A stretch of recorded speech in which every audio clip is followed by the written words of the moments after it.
செட்டிநாடு நண்டு மசாலா.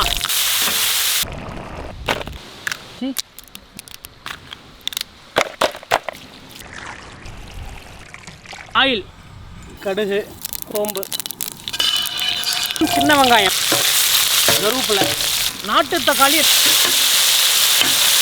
இஞ்சி பூண்டு அரைச்சது. அப்படியே கொஞ்சோண்டு தண்ணி ஊற்றிக்கலாம். 1 கிலோ நண்டுக்கு நம்ம 50 கிராம் செட்டிநாடு நண்டு மசாலா பாக்கெட். ஒரு புளி எடுத்து நல்லா கரைச்சி லைட்டாக ஊற்றிக்கணும். அப்படியே நண்டில் அப்படியே மூழ்கி வரணும். அந்த அளவுக்கு தான் நம்ம தண்ணி ஊற்றிருப்போம். கல்லுப்பு 15 நிமிஷம் வேகணும். தேங்காய் மட்டும் அரைச்சி உள்ளே சேர்த்துக்கலாம். அவ்வளோதான். அப்படியே மலைச்சாரல் மாதிரி தூவி விட்டு நண்டோட மனமே ஒரு மனம் தான். அதான் என்ன டேஸ்ட்டு.